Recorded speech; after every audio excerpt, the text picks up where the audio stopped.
Саламатсыздарбы, менин атым Алтынай. Бул кийинки даярдалуучу тамагыбыз бул балыктан да жасалат. Бул семга под сливочным соусом деп аталат. Семга бул өзү майлуу балыктардын түрүнө кирет. Семганын эң пайдалуу нерсеси бул адамдардын организмине көптөгөн витаминдер жана минералдар менен толуктап турат.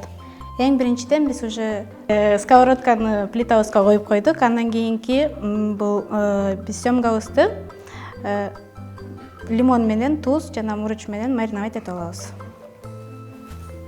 Биринчиден лимондун согун үстүнө сээп алабыз. Андан кийин мурчтан алабыз. Тузду алабыз. Балыкты эки бетинен тең ушинтип мариновать этип алабыз. Зайтун майы менен маринад кылабыз. Зайтун майы бул адамга дагы аябай пайдалуу майлардын бири болуп эсептелинет.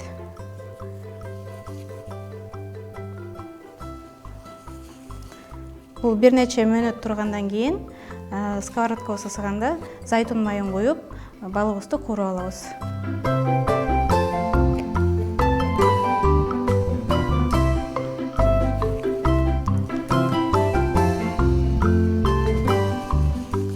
Туз менен перестерди жакшылап сиңирип сыйпап алабыз. Андан кийин сковородкага салабыз. Балыгыбызды эки бетинен тең кызартып кууруп алабыз.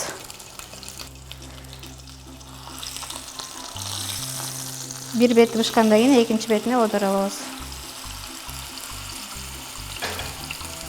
Бул семга өзү деңизде жашоочу балыктардын бирине кирет. Анткени бизден мисалы Кыргыз Республикасында же Жакынкы Азия өлкөлөрүндө кездештире албайбыз.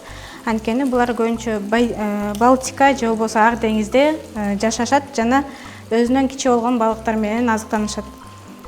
Жана бул Россия Федерациясында Карелия же болбосо ошол жакта же болбосо атайын өстүрүү түрү менен дагы көбөйтсө болот бул балыктын түрүн.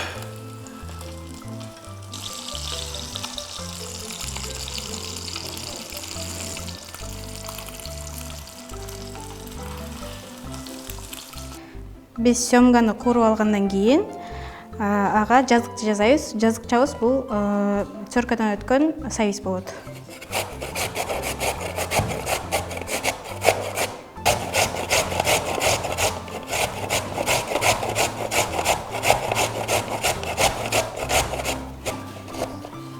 Кууруп алгандан кийин биз муну кайра сковородкага салып, жазыкча жасайбыз. Жазыкчаны жасайбыз анткени биз жазыкчаны жасаганыбыздын себеби анткени балык куурулганда жакшы бышпай калышы мүмкүн.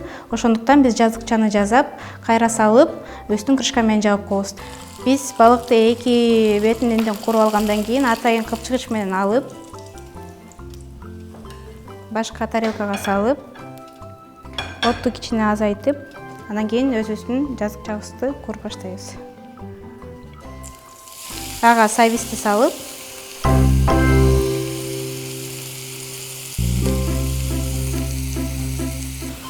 кайра үстүнө балыгыбызды коебуз. Бул ыкма менен бышырганыбыздын себеби анткени балык өзүнүн пайдалуу нерселерин сактап жана даамдуу болуп бышат. Андан тышкары өзү сочный болуп бышат. Крышкасын жабып 5-10 мүнөткө коюп коебуз. Бышкычакты биз үстүнө куя турган соусту даярдабыз. Биздин соуска керектелүүчү нерсе бул сливки, эритилген сыр жана ар кандай чөптөрдөн жасалган татымалдар болуп эсептелинет.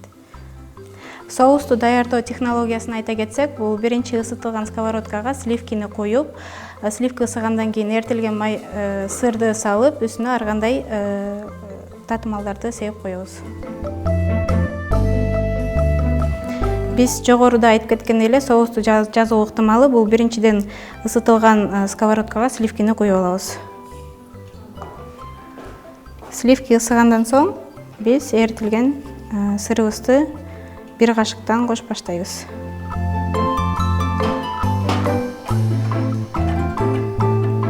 Сырды соусубуз коюу болгучакты кошо беребиз.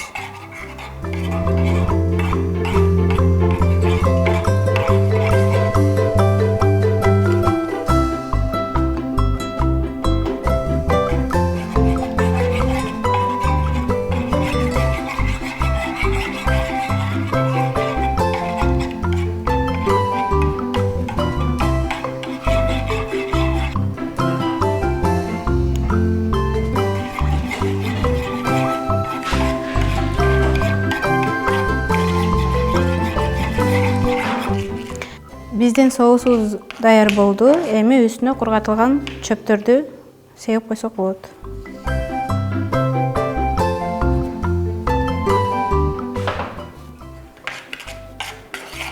Сеуп, жакшылап аралаштырабыз.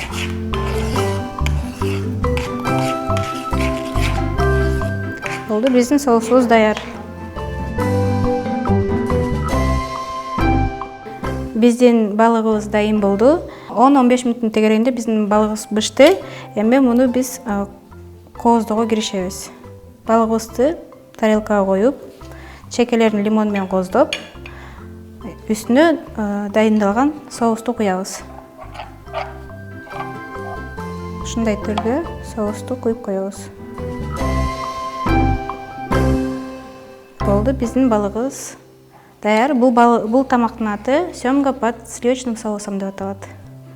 Жуылган майдын алдындагы балык. Тамагыңыздар таттуу болсун.